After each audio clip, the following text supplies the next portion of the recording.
θυλασμός είναι η λήψη όλων των απαραίτητων θρεπτικών συστατικών που έχει ανάγκη ένα βρέφος τους πρώτους 6 μήνες ζωής του από τη μητέρα μέσω του μητρικού γάλακτος χωρίς τη χρήση πρόσθετων στερεών ή υγρών σκευασμάτων. Ο Παγκόσμιος Οργανισμός Υγείας προτείνει τη συνέχιση του θυλασμού για τα πρώτα τουλάχιστον 2 έτη.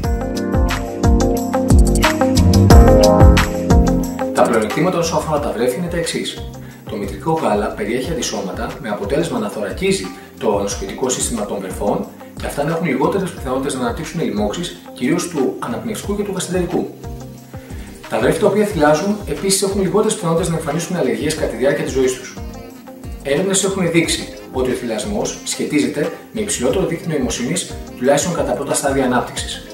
Τέλος, τα βρέφη που θυλάζουν έχουν λιγότερες πιθανότητες ανάπτυξης διαβήτη. Τα βασικά πλεονεκτήματα του θυλασμού όσον αφορά τη μητέρα είναι τα εξής. Ισχυροποιείται ο δεσμός μεταξύ βρέφους και μητέρας με αποτέλεσμα να έχουμε λιγότερα ποσοστά εμφάνισης επιλόγης κατάθλιψης. Ο θυλασμός είναι μια θερμιδοβόρα διαδικασία. Συνεπώς, οι γυναίκες επανέρχονται στο βάρος προκοίησης συντομότερα. Οι γυναίκες οι οποίες θυλάζουν έχουν λιγότερες πιθανότητες εμφάνισης καρκίνου του μαστού και των οθικών. Επίσης, έχουν λιγότερες πιθανότητες εμφάνισης οστεοπόρωσης.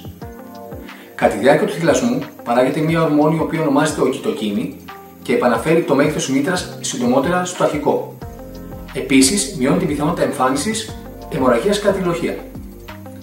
Θεωρώ πάρα πολύ σημαντικό να αναφερθεί ότι υπάρχουν γυναίκες οι οποίες αποφασίζουν να μην θυλάσουν ή υπάρχουν καταστάσεις που έχουν σχέση είτε με τη μητέρα είτε με το βρέφος που δεν επιτρέπουν το θυλασμό. Οι επαγγελματίες υγείας είμαστε εδώ για να στηρίξουμε όλες τις γυναίκες.